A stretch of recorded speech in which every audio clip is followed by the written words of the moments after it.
Hello to Phoenix and welcome to my YouTube channel. This is your girl Catherine Minor. Please call me Take Mimi. Thank you for sticking around with us. And now we are going to have another conversation and see what Ivy can tell us about nursing and cardiac nursing.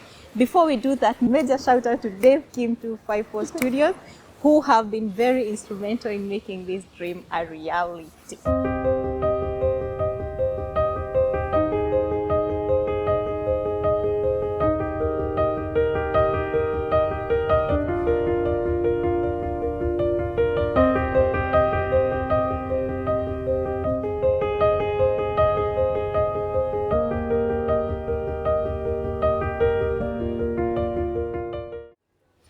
Ivy, you remember when we had a coffee at Stratford?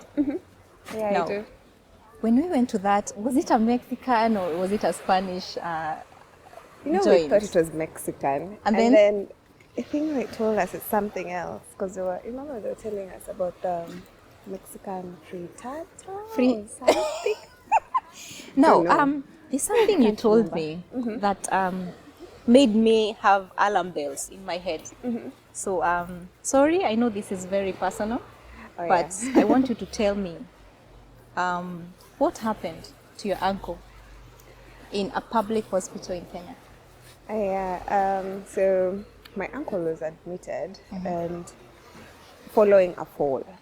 Okay. So he fell by the road and he was, the tuk-tuk guys around took him to the hospital. And when the time I went to see him, he was acting confused. Okay. So I knew he was diabetic. Okay. So I was like, maybe his sugars are high. But then I was like, maybe it's the electrolytes that are causing this. So I went to look for the nurse. Wait a minute.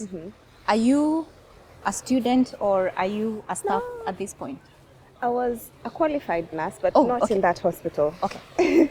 So I was like, so it could be either of the two. Yeah. So me being me, I went and asked the nurse to come and see the patient. Okay. But this is a nurse who has like 80 patients to look after. Oh God. Or more.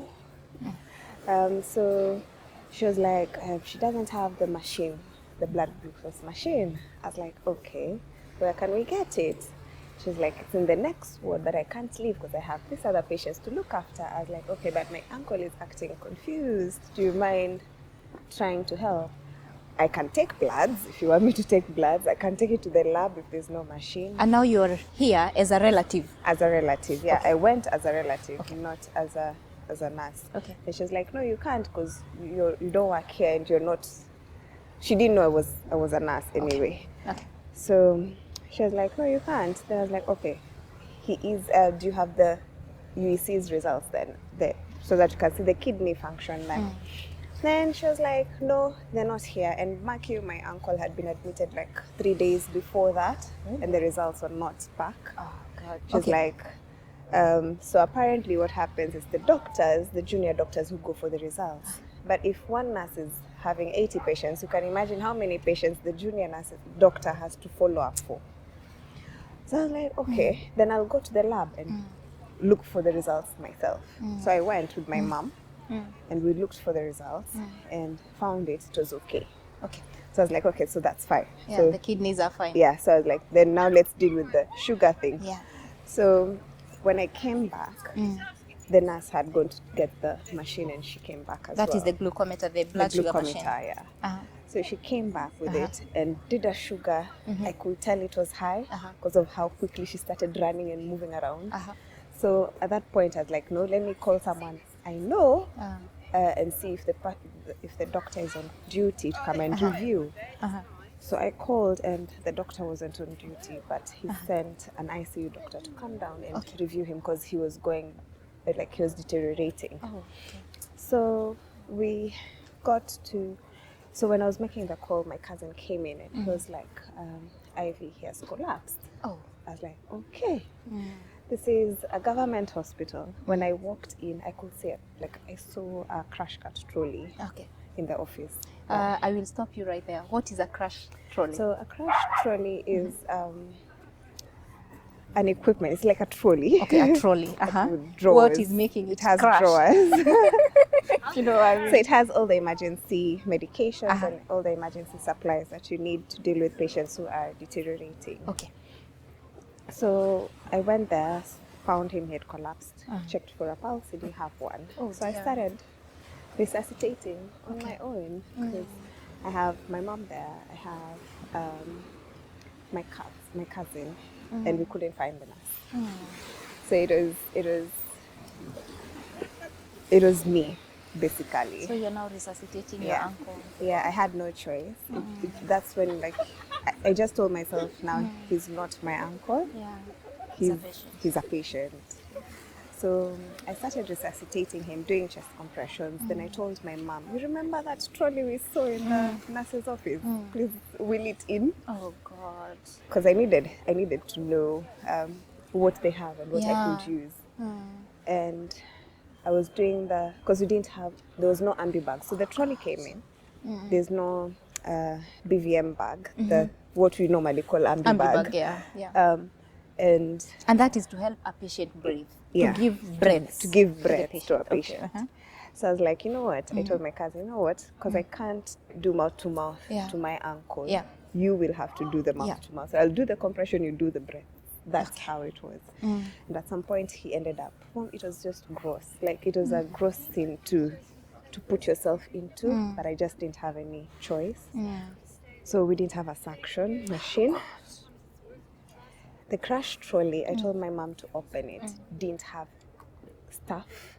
It only had one bag of Hartmann's. Oh gosh. And that is an intravenous fluid called Hartmann's or Ringer's lactate. Yeah, it only had one bag and a giving set and nothing else. And is that a crashed trolley?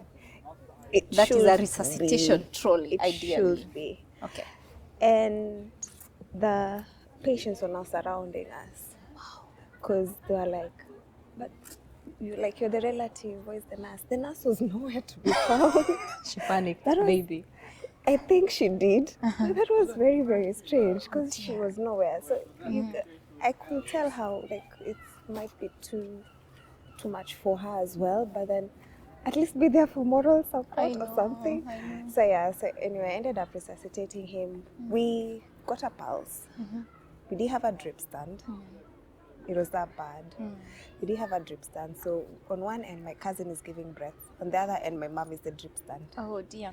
So it was that bad. Your uncle had an intravenous cannula already. Yeah. So you connected the fluid and your mom had to hold it. Yeah. So your mom became the drip stand. Drip stand with the pressure bag. Because she had to. So she had to just squeeze it. Yeah. That was like squeeze it because we need it to flow, go in as quickly as possible. And your cousin is giving breaths. Yeah. And I was on the chair. It was that bad. So the ICU doctor came in when we got a pulse, and she assessed and was like, let's go to ICU. I was like, fine, let's go. Where's the oxygen cylinder for transfer? You know those massive oxygen cylinders, the 50-kilogram ones that you can't even push? That was what was available. So I was like, okay. This is a new thing again. Like we've moved from one, it's like you're moving from the frying pan to the fire. So there's this massive oxygen cylinder. And I'm like, so how am I supposed to? And it wasn't even in that ward. I had to go to a different ward. Oh, really? Yeah, to grab it? To grab it. Because I know if I send my cousin, he wouldn't know what I'm sending him for. So I'm like, it was terrible. So I came back, I was like, there's no oxygen cylinder. The nurse came back with a suction machine. Oh, really? I think that's what she had gone to look for or something. And I'm like, because he had secretion, like, can you suction, please? Wasn't working, it was broken. I was like, okay. So I was like, so how do we do this exactly? I was terrified. I didn't want to show them that I was terrified as well. So I was like, okay, let's just see how we can move to ICU. So when I went back, he crashed again. Oh, no. So we had to restart. God. Yeah. And then... Do you mind if we take a seat? Please. Yeah, that would be nice. So he had to restart again. And unfortunately, we lost him. we were not able to. So the ICU doctor came back down again. It's like, I thought you guys were behind me. I was like, well, we've tried. Like, I think it's just time now. Just check. Like, she came in, she tried to continue as well, but then at some point we're like, we've done this for a good amount of time. So she certified him as dead. And then the nurse later showed up again. And yeah, so but at that point, I was like, one, I was angry at the system for having few nurses on shift. I was angry at the system because you can't have a crash trolley and have Nothing in it. So why do you actually have one? It beats the logic. You'd rather just not have one, and we know that we don't have one. And then the oxygen as well, like something so as basic as oxygen. You cannot have even a concentrator, just something. Maybe at that point, maybe I didn't see a smaller one. I don't know if there was one, but what I saw was the big one. Because when I asked, I was just told it's in the other ward, and it was the big one. I was like, yeah. So it really made me question how prepared we are in the nursing, like in the public hospitals, to handle emergencies. And even as an intern, it was basically almost the same thing. We didn't have supplies. And even the training as well. How often do you go for BLS training? Almost from never. the government hospital? Almost never. And even if you go, how often will you hear a code being called out? Like there's Number one, is there even a code exactly. in public hospital? So there's nothing like that. And it really pained me that day to actually have to experience that firsthand. It was really traumatizing as well. So, and even for the patients who are there, can you imagine now they won't have that level of trust again in their own medics who come to see them, because where were they at that point? So it was a whole issue, but then we just decided to like accept and move on, because there's no other way. But I wouldn't want to see that happen to anybody else that I know of, or anybody else who's just a patient. It's not fair. So It's I think not we just need to, honestly, public hospitals have the biggest catchment of patients. But I think the emergency services need to be improved more. Okay. Yeah. Pole sana on the loss of your uncle. Thank you. I thought it's important for you to tell Team Phoenix this story, because sometimes when I write, I write, it may look like a broken record, because I keep on saying these things, but it looks like a broken record because, number one, I'm not a columnist. I'm not a big deal writer, you know what I mean? Like I just do it. But hearing what you actually went through, and you are a nurse. Now, suppose it's a lay person who does not even know what to do. Number one, what to do. That's the thing. And then that's what I thought of, because I was like, if this was a normal relative coming to visit a patient, the patient collapsed, you scream, call for help, there's nobody to answer. Nobody to answer. So is it like, how many patients have just died like that? How many patients have died in their sleep? Yeah. And no one would detect anything. How many reversible causes would we have? Yeah. Because it just wasn't right. Yeah, it wasn't. It just wasn't. Ivy, you've now been in a system that works. Number one, let me take you back to Aga Khan, Mombasa. This is the difference between nurses who work in private hospitals and nurses that work in public hospitals. I have been working in public hospital since I qualified. Okay, and you find that there is that disconnect between theory and practice. Because if you give me an exam about resuscitation, oh honey, I'm going to ace a straight distinction. But if you put me in practice, if I have worked in a private hospital in Kenya, I'll be very good. But if it is in a public hospital, I will be limited, because the things that I'm talking about, or the things that you're asking me to do, I've actually not practiced them. So I wonder, Ivy, from your own perspective, what do you think Kenya needs to do? what is missing. Let's start with what is missing, what needs to be done. Because if we have a problem, surely as nurses, we know how to come up with a solution, right? Yeah. So what's your nursing diagnosis and what is your intervention? I think, first of all, we can start from the policies as well. Like, let's just start from the basics. As much as we want to train nurses, there are no strict policies that people are actually adhering to. So if, for example, if you have a resuscitation policy and it says one of the equipments that needs to be there is a resuscitation trolley. And yeah, you can have a resuscitation trolley, but fill it up. And everyone should know what is in each compartment, and people should be familiar with whatever is in there.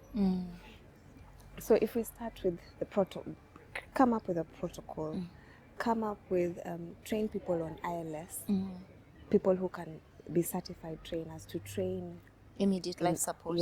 In basic life support now. Have it as a requirement for any nurse who's joining the hospital to at least have a basic life support training. At least start the first few beats while the other team members come. Okay. And then, as much as this is a government hospital, we should have a way of calling out for like in case a patient has a cardiac arrest. Because I have been an intern in a government hospital. Yeah. I have not had a code. They do not I knew exist. a code. I knew of code blue, not from movies. Movies, but also when I went to the private hospital. It doesn't exist. How many patients would we have saved if we had a code and people actually react to the code the way it should be? Yeah. You know, it's painful, honestly, to like see how we have bright fellows out there, but we are being underused, and our brains will just become stagnant, and we won't be able to think ahead. Because if we have nurses who are like fresh from school, you've studied all these things, so you have the zeal to actually do stuff. Yeah. But then you get to the practice level and you're like, there's nothing that, like, a patient is crashing, but there's nothing you can do further. Like, there's nothing else you can do because you're lacking all the equipment, all the support. There's nothing that you can use to actually help the patient. So I think we can come up with protocols that must be adhered to. Train people on basic life support and intermediate life support as well. And then, that teamwork between anesthetic team, the nurses, creates like a rota so that people know if a cardiac arrest happens during my shift. One, we have a shift leader. Yeah. We should have someone who's in charge all during all times. the shift at all time. That shift leader, even if there's no code blue activated, if there's no like a speaker which is sound people can hear from everywhere, can actually call or find a way of how to communicate that there's a deteriorating patient in the unit, and other people can come. So that rota will need to have nurses, doctors, lab techs as well, because they need to come and do bloods. Have a whole teamwork approach towards resuscitation, because it is a team effort. It is. But what we see in government hospitals especially, there's a division. Nurses work separately, doctors work separately. Lab techs, you will not even see them. Pharmacists, they live in the pharmacy. Yes, people are just in their own world, which shouldn't be the case, because at the end of the day, we've all come to work to ensure patient safety, and our goal is quality patient care. So we need to offer quality. I mean, we owe Kenyan patients a lot. We do. A lot. We've been giving them substandard stuff for the too longest long. time ever. You cannot be in a hospital and you're missing Piriton. Of all the things. I know. Like, Piriton, like it pisses me off. I can see it on your face. It does. Because I'm like, why? We shouldn't be missing such things, honestly. On the other hand, if you were to talk to the public, don't you think, okay, this is purely my opinion, Ivy, do people even know how to recognize a cardiac arrest? Or when somebody collapses along the street, let's say it's Moy Avenue, somebody collapses, will people not start taking photos? Or they will not start doing funny things? Do people really, especially our public, my members, Team Phoenix here, do they really know how to recognize a cardiac arrest? And now that you're here, Ivy, we start with you today, right here on this channel. Can you tell them what are they looking for? What are they looking for? So, and what can they do? You know, there's one thing to know that this person actually is having a heart attack. You know, they call it a heart attack, isn't it? I know when I say heart attack, you will say, it's not called a heart attack, but that is what our lay people call it, isn't it? Because Team Phoenix members, they are not just medics, they are not just nurses. It's lay people who come to this channel hoping to get something new in the medical world. So I will call it a heart attack. You can sue me later. So how will they be able to? Not much, so I'm not bothered. How will they be able to tell a heart attack, and what can they do in their own capacity as my lovely Team Phoenix?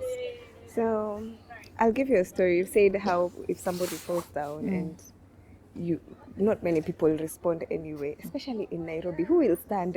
You've fallen down, people will just leave you there. And why do we do that even before we go anywhere else? And even when you find someone has had an RTA, that is a road traffic accident, why do people pass and not call the ambulance? Which ambulance? Where? No, at least give it a try. We have St. John's, we have AR, we have AMREF. If you don't really know, like these ambulances can be called by just anybody. You know, people think that, you have to be under the cover of AR or under the cover of St. John ambulance or AMREF for you to be to get ambulance services. People don't really know that they can call. So the most people will do is either pass you by or some will stop. And that is where you come in.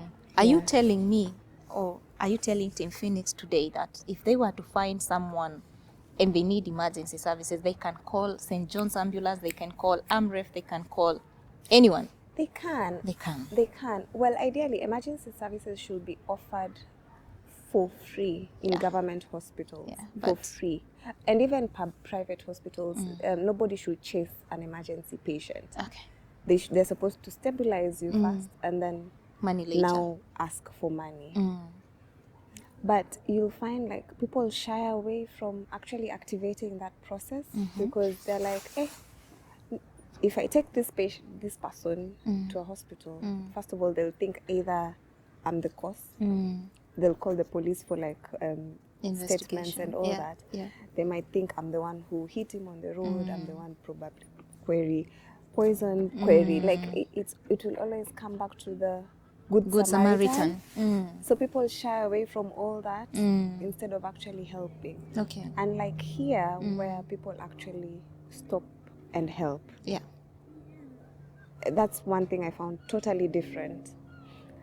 Here, the public is taught on how to do basic life support. From school, a young child will know how to activate an emergency response from the ambulance. They'll know how to do just compressions. Back home, nobody is taught that. I think it should even be part of the education from the word go, from the time that you're in school. You're supposed to be taught how to do chest compressions. But we are taught parts of a grasshopper, you know. I know. You reminded me how we used to go and catch grasshopper and oh my goodness. We are taught head, thorax, and abdomen. Those are the things that we are taught in our science classes. So are you telling us? I don't have a problem with a grasshopper, but are you telling us that we need to enrich our curriculum? We need to, honestly. We cannot be teaching them, cute dog. we cannot be teaching them on other stuff, and he's so cute. So cute. Oh, look at that. Oh, So we cannot just new be, guests. yeah, we cannot just be teaching them on. Brilliant. Team Phoenix, this has been amazing. Thank you so much for sticking with us. Mega shout out to Dave King 254 Studios, who have been amazing, like super duper mwah, amazing for helping helping us come up with this production. So please do check out their link in the description box. Hit them up, talk to them. I promise you, you will never regret. Oh, and by the way, it's not just about videos. They also do photo shoots. Can you believe that? One. So you want to look good, you want to feel nice about life, please talk to Dave Kim 254 Studios. Thank you. So until next time, guys.